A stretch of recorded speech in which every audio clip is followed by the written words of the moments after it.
사람이 자신을 객관적으로 바라본다고 하는 것은 쉬운 일이 아니라고 하겠습니다. 만일 누군가 자신을 객관적으로 볼 수 있는 그런 마음과 눈을 가졌다고 한다면 그는 모든 시대를 뛰어넘을 만큼 매우 탁월한 현자라고 할 수가 있을 것입니다. 우리가 일반적으로 알고 있는 대부분의 현자들, 유명한 현자들 있죠. 그들의 공통점을 보면 그들 모두가 이 보편적인 사상을 가지고 있다는 것을 알 수가 있습니다. 그만큼 사람은 자신을 객관적으로 본다는 것이 쉽지가 않습니다.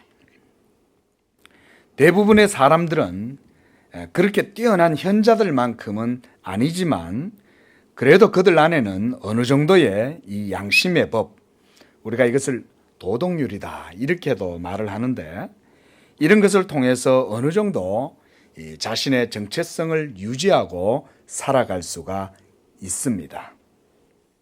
그러나 이거조차도 사실은 매우 자기중심적이어서 그러한 마음으로는 본인 스스로를 알 수 있는 그런 객관적인 잣대로 우리가 사용할 수가 없습니다. 그래서 사람이 자신을 정확하게 안다는 것은 정말 어려운 일이다, 이렇게 우리가 말씀을 드릴 수가 있습니다. 사람이 자신을 아는 것에 대해서 그럼 우리 기독교는 어떤 명제를 갖고 있을까요? 그것은 바로 하나님을 알지 못한다면 누구도 자신에 대해서 바르고 객관적으로 알 수가 없다는 것입니다. 그래서 사람은 창조주 하나님을 아는 지식이 있을 때만이 또한 자신에 대해서도 바르게 알 수 있다는 것이 바로 우리 기독교의 교훈입니다.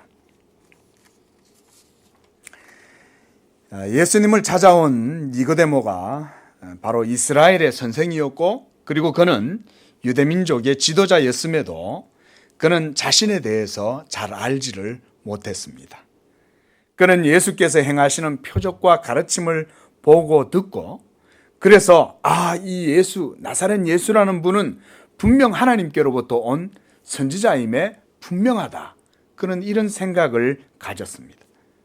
그리고 그는 예수님께 나와서 예수님과 대화하기를 원했습니다. 그런데 예수님을 그 밤에 찾아온 이 니고데모를 예수님께서 보자마자 이 니고데모의 영적인 문제를 간파하셨어요. 그것은 바로 그가 자신을 객관적으로 볼 수 있는 마음의 눈이 부족하다는 것이었습니다. 너는 이스라엘의 선생으로서 이러한 것들을 알지 못하느냐? 라고 예수님은 이 니고데모를 약간 책망하듯이 말씀을 하셨어요. 그것은 바로 율법을 통해서 너희가 배우게 되는 것이 무엇이냐? 너희는 율법을 가르치는 교사요 정통한 바리새인이면서도 어찌하여 거듭나야 하리라고 하는 이러한 영적인 비결에 대해서 알지를 못하느냐? 성경의 교훈에 대해서 그것을 깨닫지 못하고 있는 것이냐? 예수님이 이렇게 니고데모에게 반문을 한 것이죠. 여러분, 어떻게 하면 이 니고데모의 영적인 무지와 어두운 눈을 열어서 참된 진리의 지식과 교훈을 깨닫게 할 수 있을까요? 그에게는 하나님의 말씀인 율법이 있었음에도 그 율법이 니고데모 자신의 영혼에 거울의 기능을 하지 못했음을 우리가 알 수가 있습니다. 왜 율법이 있음에도 그는 자신에 대해서 정확하게 깨닫지 못했을까요? 그것은 바로 니고데모의 영혼과 마음에 뭔가 모를 여러 가지 방해 요소들이 작용했기 때문에 그런 것입니다. 그래서 그것들이 그의 영적인 눈을 휘감고 덮어버렸기 때문에 니고데모는 율법 앞에 있었지만 자신이 어떤 상태인지를 객관적으로 바라볼 수 있는 눈이 부족했던 거예요. 여러분, 율법이라는 것이 어떤 것입니까? 그것은 선하고 의롭고 거룩한 하나님의 계명의 말씀이죠. 그런데 이 선하고 거룩하고 의로운 이 하나님의 율법, 이 계명이 어찌하여 이스라엘 백성들의 눈을 멀어버리게 하고 예수님이 이 땅에 오셨을 때에 그 예수의 참된 진리를 보면서도 믿지 않고 도리어 그 예수님을 배척하고 심지어 예수님을 십자가에 못 박아 죽여버렸는가? 그것은 바로 그들이 율법을 가지고 있었음에도 불구하고 그 율법 앞에서 자신들의 죄됨을 깨달은 게 아니라 도리어 자신들의 죄됨은 감추어버리고 은폐시켜버리고 자신들의 행위가 의롭다라고 도리어 자기의 의를 주장하고 자기를 자랑하고 그렇게 해서 율법의 행위의 의를 하나님 앞에 드러냈기 때문에 이것 때문에 이스라엘 백성들이 하나님의 율법 앞에 도리어 걸려서 넘어져 버리게 되었다는 것입니다. 그런데 놀라운 일이 일어났어요. 그 율법의 실체이신 예수님이 드디어 성육신하셔서 이 시공간 속 역사 속으로 들어오신 거예요. 여러분, 율법이라고 하는 것은 장차 올 것에 좋은 것의 그림자다, 이렇게 히브리서에서 말씀했습니다. 실제로 하나님께서는 이 율법을 통해서 하나님 자신의 어떠하심에 대해서 보여주신 거예요. 그래서 하나님께서 이 율법을 자기 언약 백성들에게 부여해 주셨을 때는 그 백성이 이 율법을 통해서 하나님이 어떤 분인가를 깨닫기를 원하셨던 거예요. 그리고 그들이 그 율법을 통해서 자신들을 바라볼 때에 자신들의 한계와 무능력과 그리고 자신들의 비참함과 연약함을 그것을 통해서 하나님이 깨닫기를 원하셨던 거예요. 자, 여러분, 하나님은 우리를 수치스럽게 하고 우리를 부끄럽게 하고 우리를 절망과 그리고 포기하게 하고 무능력 가운데 침체하도록 그렇게 하나님이 내버려 두시는 분입니까? 하나님은 그런 분이 아니세요. 그러면 왜 하나님은 율법을 주셔서 이스라엘 백성들로 하여금 무능력과 비참함과 자신들의 연약함과 그리고 전적인 부패의 상태를 바라보도록 하셨을까? 그것은 바로 자신들의 모습을 객관적으로 깨닫고 하나님께 돌이켜서 자신들의 모든 연약한 문제와 죄의 문제를 고침받기를 원하셨기 때문에 그런 것입니다. 믿으시기 바랍니다.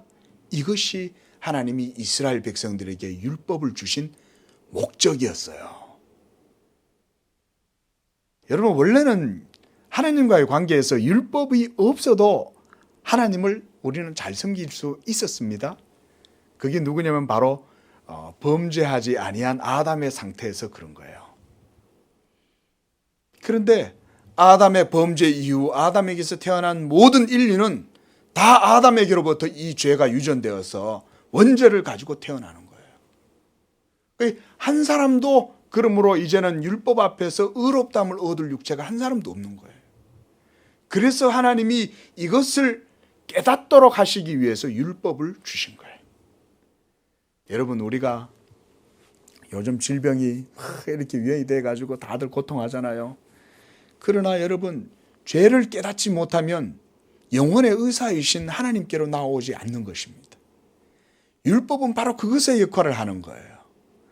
그래서 그 율법을 통해서 내 죄를 깨달을 때에는 이스라엘 백성들은 누구에게 나아갑니까? 바로 하나님께 나아가는 거예요. 그래서 나갈 때도 그냥 안 나가요. 속죄양을 끌고 가는 것입니다.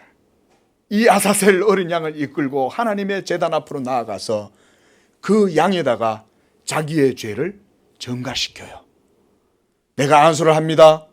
죄인인 내가 죄를 지었어요. 하나님 앞에서 그 죄 때문에 괴롭습니다. 하나님을 섬길 수가 없어요. 그래서 제물을 이끌고 가서 제단 앞에 가서 그 양 위에 내 죄를 전가시키고 그래서 안수를 합니다. 그리고 자기가 죽여요. 그리고 제사장은 그 피를 받아서 그것을 가지고 성막에 들어가서 뿌리고 제단에 뿌리면서 그 사람의 죄를 선언해 주는 거예요. 이 짐승의 피로 당신의 죄가 깨끗함을 받았습니다. 여러분, 이것이 율법의 속죄의식이잖아요. 그래서 이것을 가지고 가서 그가 자기의 모든 죄의 문제를 해결하는 거예요. 여러분 보세요. 율법 앞에서 하나님 앞에 거룩하고 의롭게 살아야 함에도 율법이 그 죄인들의 연약함을 깨닫게 했을 때에는 또한 하나님은 그들을 징계하거나 저주하거나 벌을 내리시는 게 아니에요. 그들이 그 죄를 깨닫고 하나님께 돌이키면 또 죄사함의 방책도 그들에게 제시해 주시는 거예요. 그래서 이 율법의 의식을 따라서 이스라엘 백성들은 항상 이 죄 문제를 해결하고 하나님을 섬겼던 거예요. 얼마나 감사합니까? 그렇죠? 하나님은 매를 주고 약을 주고 이러시는 분이 아니에요. 하나님은 약만 주시는 분이에요. 약만 주시는 분. 왜 율법을 통해서 우리의 부족함을 깨닫게 하느냐? 그것은 우리를 객관적으로 볼 수 있도록 하시기 때문이에요. 그리고 하나님께 돌이키면 하나님은 죄를 용서해 주시는 것입니다. 니고데모는 이렇게 놀라운 죄사함의 은혜와 복음이 가득 담겨 있는 율법을 가지고 있음에도 이 율법의 학사요, 율법의 지도자였음에도 이 율법의 본질적인 가르침이 바로 하나님의 사랑과 하나님의 자비와 죄사함의 복음이 그 속에 들어있다는 사실을 보지를 못한 거예요.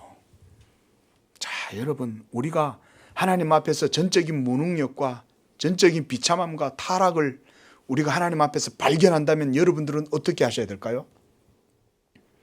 하나님의 낯을 피하여 아담처럼 나무 뒤로 숨어야 될까요? 하나님께서 죄 용서하시기를 바라주는 것보다는 그저 나뭇잎이나 뜯어서 내 죄를 가리는 그런 가식이나 위선에 우리가 돌입을 해야 될까? 이 말인 것입니다. 우리가 어떻게 하는 것이 가장 하나님 앞에서 지혜로운 것일까요? 그것은 바로 우리를 구원하실 수 있는 그 하나님께로 돌이키는 것이 가장 현명한 거예요. 집을 나간 둘째 아들이 탕진하고 모든 아버지의 재산을 다 탕진해버리고 허랑방탕하다가 이제는 도무지 자기가 어떻게 할 수가 없는 거예요.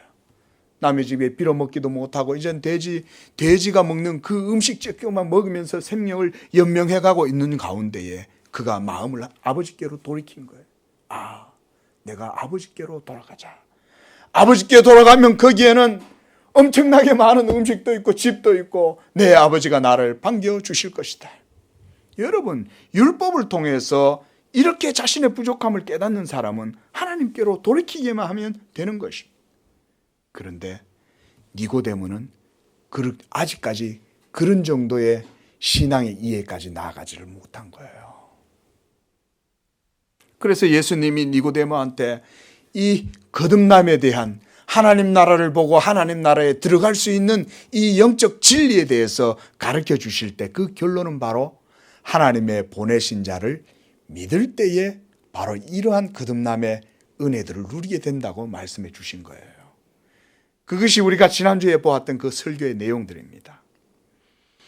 여러분, 그런데 오늘 예수님은 보다 더 구체적으로 깊이 있게 이 복음에 대한 내용을 말씀해 주고 있어요. 이제 니고데모는 하나님이 보내신 자 그를 믿으면 되는구나 하는 이 지식에까지 도달했어요. 그래서 예수님은 오늘 본문에서 보다 더 깊이 있게 복음에 대해서 니고데모한테 설명을 해줍니다. 그게 바로 유명한 요한복음 3장 16절 말씀이에요. 다 외우시죠? 하나님이 세상을 이처럼 사랑하사 독생자를 주셨으니 이는 저를 믿는 자마다 멸망치 않고 영생을 얻게 하려 하심이라. 예수님은 이제 니고데모가 예수님을 표적을 보고 예수님의 가르침을 듣고 와서 예수님은 놀라운 선지자다 이 정도의 생각을 가지고 있었지만 예수님은 자신이 바로 하나님의 보내신 자요, 그 하나님의 보내신 자를 믿을 때에 이와 같이 진정한 영적인 비결을 깨달을 수 있다고 보여주시는 거예요. 제가 지난주에도 말씀드렸다시피 이 예수님의 대화법은 놀랍습니다. 여러분, 예수님이 이렇게 탁월하게 이 연약한 니고데모, 연약한 사마리아 여인, 많은 연약한 사람들을 하나님의 진리 가운데로 인도할 수 있는 이유는 뭐냐? 예수님 자신이 바로 진리 자체이셨기 때문에 그런 것입니다. 그 말씀이 우리가 지난주에 보았던 바로 그 11절에서 13절에 나오는 말씀이에요. 잠깐 한번 보실까요? 거기 보면 예수님이 이렇게 말해요. 11절에 우리는 아는 것을 말하고 본 것을 증언하노라. 또한 12절에 내가 땅의 일을 말하여도 너희가 믿지 아니하므로 하늘의 일을 말하면 어떻게 믿겠느냐. 또 13절에 하늘에서 내려온 자 곧 인자 외에는 하늘에 올라간 자가 없느니라. 여러분 이게 무슨 말씀일까요? 결국은 여기에서 하늘에서부터 내려온 자는 누구라는 거예요? 예수님 자신이시라는 거예요. 그리고 예수님은 하늘에서 내려오신 유일하신 분이기 때문에 예수님은 하늘에 있는 모든 것들을 이 땅에 있는 죄인들에게 다 알려주실 수 있다. 이 말씀이십니다. 여러분 이 땅에 많은 사람들 많은 종교가 있죠. 그리고 그들은 다 나름대로 진리와 구원을 추구하기 위해서 애를 써요. 그러나 여러분 타락하고 범죄한 사람은 결코 자신의 의지와 자신의 노력과 자신의 선한 공로로 스스로 구원과 진리의 길로 나아갈 수가 없습니다. 저 하늘에 거룩하신 하나님이 계시는 그 영생이 있는 바로 그 천국에 가는 길은 오직 거기에서부터 내려오신 하나님의 선지자 예수 그리스도 외에는 우리에게 그 길을 가르쳐 주실 수 있는 분은 없어요. 그래서 우리가 예수님을 대선지자다 이렇게 말하는 거예요. 구약에 많은 선지자들이 있지만 예수님이야말로 진정으로 하나님 아버지께로부터 보내심을 받은 하나님의 말씀 자체이시잖아요. 그렇죠? 말씀 자체이시니 예수님은 정확하게 여러분들에게 어떻게 죄를 씻고 어떻게 죄 문제를 해결하고 진리로 하나님의 그 영광과 하나님의 의에 도달할 수 있는지를 보여주실 수 있는 분이죠. 그렇죠? 그래서 우리가 예수님을 믿는 것입니다.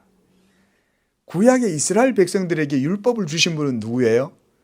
여러분 구약의 이스라엘 백성들에게 율법을 주신 분도 우리가 구약 신학적으로 정확하게 이해하면 바로 예수님입니다. 여러분 예수님은 여호와예요. 여호와. 왜냐하면 우리가 요한복음 1장 1절에도 태초에 말씀이 계시니라 이 말씀이 하나님과 함께 계셨으니 이 말씀은 곧 하나님이시다. 그때 그 하나님은 여호와를 의미해요. 여러분. 그 구약시대 때 이스라엘 백성들에게 아브라함에게 언약을 맺고 모세를 부르시고 그래서 출애굽할 때 역사하시고 그렇게 해서 시내산에서 모세와 만나서 십계명 돌판에다가 십계명을 기록하시고 난 다음에 그것을 이스라엘 백성들에게 주시고 그것을 통해서 이스라엘과 언약을 맺으신 그 하나님, 그분이 여러분 바로 예수님이에요. 그래서 여러분 우리가 이 출애굽기 32장 33장에서 모세와 이 여호와 하나님과의 이 여러분 조우, 이 하나님과의 만남을 우리가 보게 되잖아요. 그때 모세 앞에서 하나님의 영광을 보여주시는 그 하나님은 여호와 하나님이신데 우리가 거기서 두 위격을 봤죠. 그렇죠? 여호와께서 모세 앞을 지나가면서 여호와를 선포하잖아요. 여호와가 여호와를 선포하는 이 놀라운 사건은 바로 그때 그 여호와를 선포하는 여호와가 바로 예수 그리스도라는 것입니다. 여러분 하나님을 정확하고 가장 분명하게 보여주실 수 있는 분은 예수님 이외엔 없어요. 그러니 예수님이 여호와를 선포하는 거예요. 이 기록된 말씀이 바로 하나님의 모든 진리의 말씀인 줄로 믿습니다. 이거 믿으셔야 돼요. 그리고 이 기록된 모든 구약의 내용은 바로 예수님이 하나님의 진리이신 예수 그리스도에 대해서 모두 다 증거하는데 모세에게 그래서 율법으로 명하시는 거예요. 우리가 구약 성경을 읽어보면 이런 거를 주의 깊게 봐야 돼요. 여호와께서 모세에게 명하신 대로 모세가 다 행하였더라. 여러분 하나님이 진리에 대해서 정확하게 아시기 때문에 모세한테 그 진리에 대한 모든 모형과 상징을 정확하게 보여주시는 거예요. 여러분 모델하우스의 설계도는 누가 가장 잘 알아요? 그 집을 설계한 사람이 가장 잘 알죠. 그러니 그가 모델하우스도 건설하는 거예요. 모델하우스는 장차 지어질 입주하게 될 그 완공될 아파트에 대한 건물을 바로 모델하우스에다 그대로 갖다 옮겨 놓는 거잖아요. 그걸 할 수 있는 사람은 그걸 설계하신 분 외엔 없어요. 예수님이 바로 그런 분이에요. 그러므로 예수 그리스도가 하늘의 진리를 가장 니고데모에게 잘 알려주실 수 있는 분이었어요. 그래서 예수님은 이제 말합니다. 이와 같이 하나님께서 자기의 독생자를 이 세상에 보내주셨는데 그것은 바로 하나님의 사랑으로부터 이루어진 것이다. 율법을 주신 것은 하나님의 사랑인 줄로 믿으시기 바랍니다. 제가 이 말씀을 준비하는데요, 참 감사가 나와요. 그러면서 자연스럽게 이 시편의 말씀이 내 입에서 웅얼웅얼거리고 있는 거예요. 복 있는 사람은 악인의 꾀를 쫓지 아니하며 죄인의 길에 서지 아니하고 오만한 자의 자리에 앉지 아니하고 오직 여호와의 율법을 즐거워하여 그 율법을 죄하러 묵상하는 자로다. 하나님을 사랑하는 사람은 죄인들이에요. 여러분, 그 사람들이 하나님을 사랑한다고 해서 다윗이 여호와를 사랑한다고 말해서 다윗 속에 죄가 없는 게 아니에요. 다윗은 얼마나 많은 죄를 지었습니까? 심지어 남의 아내를 빼앗기 위해서 그 남편을 여러분 살인교사를 하잖아요. 그것도 왕인데, 하나님의 나라의 왕인데, 그런데 그 다윗도 하나님 앞에 죄사함을 받고 하나님을 사랑한다고 고백하는 것이, 이것이 복 있는 사람인 줄로 믿으시기 바랍니다. 복 있는 사람은요 100% 깨끗한 사람이다 이 말이 아니에요. 여호와의 율법 앞에 서 있지만 자신의 부족함과 연약함이 그 율법을 통해서 모두 드러나도 자기의 수치와 상처와 자기의 부끄러움이 민낯이 다 드러날지라도 하나님 앞에서 자신의 얼굴을 숨기는 것이 아니라 여호와여 나의 죄를 용서하여 주시옵소서. 오직 하나님만이 내 죄를 사하실 수 있는 분이시옵나이다. 주의 인자와 성실로 내게 긍휼을 베풀어 주옵소서. 이렇게 노래할 수 있는 사람이 다윗과 같은 사람이에요. 그 사람이 예수를 믿을 수 있는 사람이에요. 오늘 예수님이 본문에서 그 말씀하시는 거예요. 말씀 한번 보세요. 17절에 하나님이 그 아들을 세상에 보내신 것은 심판을 하려고 하신 것이 아니라는 거예요. 정죄하려고 예수님이 아들을 보낸 게 아니라는 것입니다. 율법도 똑같아요, 여러분. 이스라엘 백성들에게 하나님이 율법을 주신 것은 그들로 하여금 정죄하려고 율법을 주신 게 아니에요. 이건 마찬가지입니다. 오늘날도 우리가 이 율법을 폐기하지 않죠. 그래서 우리 개신교회, 특별히 우리가 칼빈주의 사상을 가지고 하나님을 섬기는데 우리는 이 율법의 도덕적 기능이 여전히 살아있다고 고백해요. 그러면 여러분, 이 율법을 우리가 예수 믿는다고 폐기할 거냐? 그게 아니에요. 예수님을 믿으면 놀랍게도 오히려 그 율법을 즐거워하고 죄하러 묵상하게 되는 거예요. 믿으시기 바랍니다. 이게 정통 신앙이에요. 이게 정말 바른 신앙인 거예요. 그런데 보세요. 유대인들은 먼저 예를 들어서 예수님이 뭐라고 말하냐면 이렇게 말해요. 18절 보십시오. 믿는 자는 심판을 받지 아니하는 것이지만 믿지 아니하는 자는 하나님의 독생자의 이름을 믿지 아니함으로 벌써 하나님께로부터 그들은 심판을 받았다. 이렇게 말합니다. 자, 이건 좀 이따 말씀드립니다. 그런데 19절부터 20절에 보니까요, 이런 말씀이 있습니다. 한번 보세요. 그러니까 하나님의 아들을 믿지 않는 그 불신앙의 정죄입니다. 이거는 율법 앞에서 행위의 불의함이 드러난 정죄가 아니에요. 여기서 예수님이 말씀하신 이 정죄는 하나님이 보내신 자에 대한 불신앙의 정죄예요. 자, 그 정죄는 이것이니 곧 빛이 세상에 왔으되 사람들이 어떻게 해요? 자기 행위가 악함으로 빛보다 어두움을 더 사랑하였다. 그리고 악을 행하는 자마다 빛을 미워하여 뭐라고 말해요?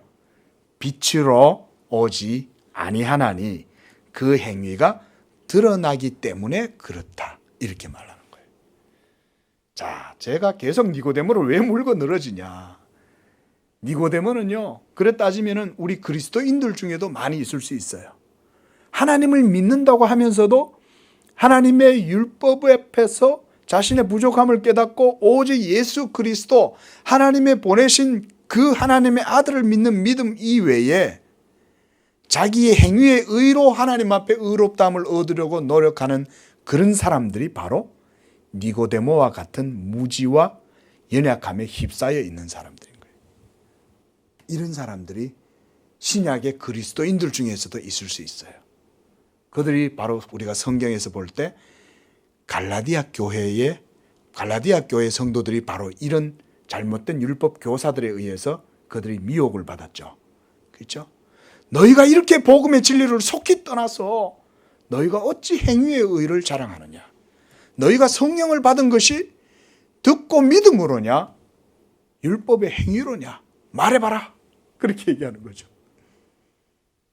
여러분, 우리가 하나님 앞에서 의롭다함을 얻고 복음의 자유와 기쁨과 제사함의 확신과 그래서 그것으로 말미암아서 하나님을 이제는 아버지라 부르게 되고 거룩한 하나님의 나라에 들어가게 되고 내세에 대한 소망을 기쁨으로 고대할 수 있는 이유가 뭐겠어요? 여러분들의 행위의 의 때문입니까? 여러분들의 모든 삶의 공로 때문입니까? 그게 아니죠. 오직 하나님의 보내신 자 예수 그리스도를 믿음으로 우리가 그 모든 영적인 자유와 확신, 복음의 평안을 누리는 것입니다. 그런데 유대인들, 이들은 어떻게 하냐면 하나님의 보내신 자를 믿지 않는 거예요. 자, 여기서 이제 설교의 후반부에 도달했어요. 왜 이스라엘 백성들은 율법이 있음에도 불구하고 그 율법을 통해서 하나님의 아들 예수 그리스도를 알아보지 못했을까? 이미 말씀드렸듯이 그들은 자신들의 죄를 율법을 통해서 깨달았지만 그 죄를 하나님께 돌이켜서 고침받으려고 하지 않았기 때문에 그런 거예요. 간단해요. 여러분, 어렵지 않습니다. 그래서 자신들의 죄를 깨닫고 하나님께 돌이키면 모든 그 죄에 대한 치료책이 하나님께로부터 다 제공됐어요. 그렇죠? 그 제사장한테 가서 자기 죄를 고백하고 제물을 가져가서 하나님께 드리고 그 짐승의 죽임과 그 피로 자기 죄를 사할 수가 있었어요. 자, 그런데 이것이 시간이 점점 지나오면서 이 율법 아래에서 신앙생활하던 유대인들에게 한 가지 병폐가 계속 쌓이게 됐어요. 그게 뭐냐면 위선과 가식이라고 하는 병이 그들 속에 쌓이게 된 거예요. 점차 율법의 의를 행하고 율법의 규례를 지키고 성막에서 일하다가 이 율법의 본질을 잊어버린 거예요. 신앙의 본질을 잊어버린 거예요. 하나님의 율법 앞에서 내가 죄인이므로 오직 나의 죄를 사해 주시는 분은 하나님이시므로 내가 늘 겸손하게 내 자신을 하나님의 율법 앞에 내려놔야 된다라고 하는 신앙은 잊어버리고 외형적이고 형식적인 신앙에 사로잡히고 그러다 보니까 율법의 본질을 잊어버린 거예요. 그게 그들이 바벨론 포로 이후 돌아오고 난 다음에 예수님 오실 때까지 400년 동안 그 중간기라 그랬죠? 그 중간기 말라기 이후에 예수님 시기까지 이스라엘 백성들이 이 아수르, 페르시아 또 그다음 메데 그다음 헬라와 로마 제국을 거치는 가운데에 이스라엘 종교가 완전히 율법의 본질에서 떠나버린 신앙이 된 거예요. 그러니까 여러분, 이 니고데모가 예수님을 찾아왔다는 것은 이 니고데모는 그 당시에 유대의 지도자들에 비하면 상당히 앞서 나간 사람이라고 우리가 생각해 볼 수 있는 거예요. 왜냐하면 그는 나이가 많은데도 젊은 선생을 찾아와서 하나님에 대해서 관심을 가졌잖아요. 근데 나머지 모든 이 유대의 지도자들은 결국은 이 예수가 아무 죄도 없는데도 누명을 뒤집어 씌워가지고 거짓 증언을 해서 온갖 율법을 다 어겨가면서 그렇죠? 거짓 증언을 하잖아요. 모든 율법을 다 어기고 그를 십자가에 못 박아버린 것이죠. 그래서 예수님이 오늘 이 말씀을 하신 거예요. 이 유대의 지도자인 이 니고데모한테 너희가 하나님의 보내신 자의 증언을 듣지 아니한다. 그가 와서 우리가 아는 것을 말하고 본 것을 증언해도 너희가 하늘의 이 진리에 대해서 너희가 듣지 아니하는도다.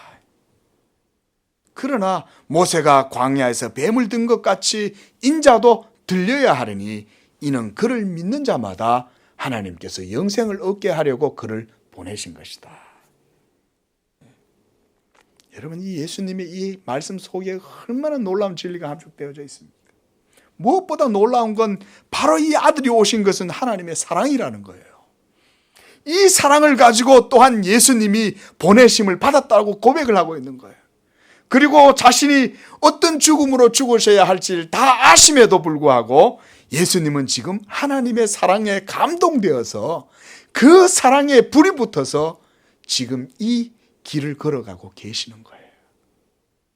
할렐루야. 하나님의 불붙은 이 사랑을 가지고 예수님이 이 땅에 오시지 않았다면 여기 있는 우리 모두는 죄사함을 얻을 근거를 어디서도 찾을 수 없어요. 하나님의 나라를 볼 수도 없고 하나님의 나라에 들어갈 수도 없는 거예요. 그러므로 여러분, 오늘 예수님께서 니고데모에게 이런 말씀을 통해서 바로 하나님의 보내신 자 예수 그리스도를 믿음으로 천국에 들어가게 된다는 사실을 말씀해 주고 있습니다. 한 가지 더 말씀을 드리겠습니다. 여러분, 예수님께서 이 말씀하신 이유는 구원의 근거가 무엇이냐를 또한 우리에게 보여주는 거예요. 구원의 근거는 먼저 하나님의 아들을 보내신 아버지의 사랑에 있습니다. 그리고 이 사랑과 함께 또 한 가지가 있어요. 그 사랑과 모든 의를 이루시기 위해서 예수께서 십자가에 못 박혀 죽으셔야 된다는 거예요. 그러므로 십자가에 못 박혀 죽으신 그 예수의 죽으심은 하나님 아버지의 사랑의 최고의 표현이라는 거예요. 그리고 그 십자가의 죽으심과 그 하나님의 사랑은 예수 그리스도의 죽으심을 통해서 하나님의 완전하고 영광스러운 거룩한 의를 십자가에서 다 이루신 거예요. 그러므로 우리 죄인이 예수를 믿음으로 의롭다함을 얻게 될 수 있는 근거가 마련되었다. 우리가 이렇게 말하는 것입니다. 예수 믿는 이유가 있죠? 그렇죠? 우리가 예수 믿는 이유가 이와 같이 하나님의 진리로 이루어져 있는 거예요. 믿으시기 바랍니다. 이것이 바로 하나님의 진리의 방식입니다. 그런데 또한 예수 그리스도의 복음은 반면에 죄인들에게는 정반대의 열매를 맺게 해요. 그래서 복음은 어떤 이에게는 생명의 냄새지만 어떤 이에게는 사망의 냄새가 된다고 사도가 말했어요. 바로 여기서 하나님의 보내신 자 예수를 믿지 아니하는 자들에게는 이제는 그들의 불신이 하나님께로부터 심판의 근거가 되는 거예요. 여러분, 이 모든 세상이 마지막이 올 것입니다. 그래서 이 모든 세상이 심판을 당할 때에 하나님께서 이 모든 세대에 아담으로부터 지금 대중에 있는 모든 아이들까지 하나님의 모든 심판 다 나옵니다. 그때 하나님께서 그 모든 이들을 심판하실 때 그 근거는 바로 하나님의 보내신 자 예수 그리스도가 심판의 근거가 된다는 것입니다. 이 사도가요, 이 로마서 2장 16절에 이 말씀을 해요. 하나님께서 마지막 날이 되면 모든 사람들 속에 마음에 숨은 은밀한 모든 죄를 드러낼 터인데 바로 예수 그리스도의 복음으로 그것을 드러내실 것이다. 이렇게 말씀해요. 우리 말씀 한번 보겠습니다. 로마서 말씀 찾아보겠습니다.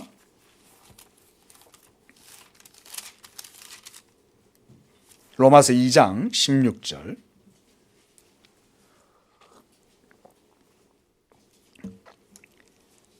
함께 봅니다. 시작.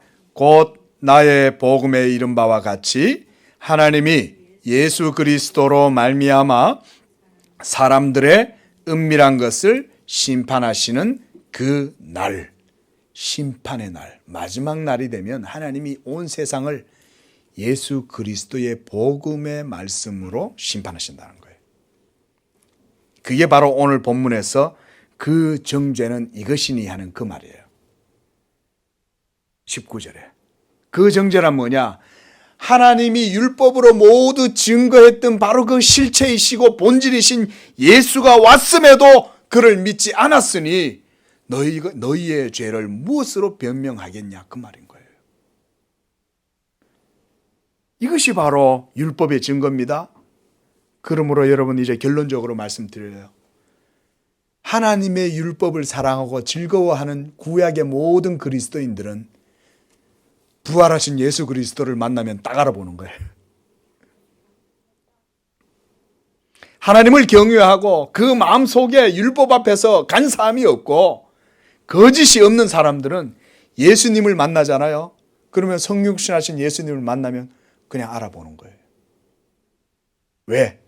율법을 통해서 이미 예수님이 누군가에 대한 증거를 모두 다 그들은 갖고 있기 때문에, 그러므로 하나님을 경외하는 사람들은 율법으로도 얼마든지 예수를 믿을 수 있는 거예요. 그런데 이스라엘 백성들은 왜 예수를 내쳤냐? 왜 예수를 믿지 않고 정죄를 당했냐? 율법의 행위로 자기의 의를 자랑하고, 그래서 그것 때문에 결국은 하나님 예수님을 믿지 않음으로 정죄를 당하게 되었다. 이 얘기를 지금 본문에서 하는 것입니다. 사랑하는 성도 여러분, 여러분들에게 복음 주신 하나님을 찬양하실 수 있기를 바랍니다. 우리의 복음의 신앙은 그래서 율법과 떨어지지 않아요. 율법주의도 아니요, 율법 폐기도 아니에요. 그러나 그 율법의 증거 속에서 예수를 보는 거예요. 그리고 예수를 믿음으로만 내 모든 죄가 해결된다는 것을 고백하는 게 신약의 성도들의 믿음인 것입니다. 이 믿음으로 하늘의 진리로 여러분들의 마음이 늘 평안하고 복음의 자유와 확신과 위로 가운데에 항상 평안하시기를 주의 이름으로 축원을 드립니다.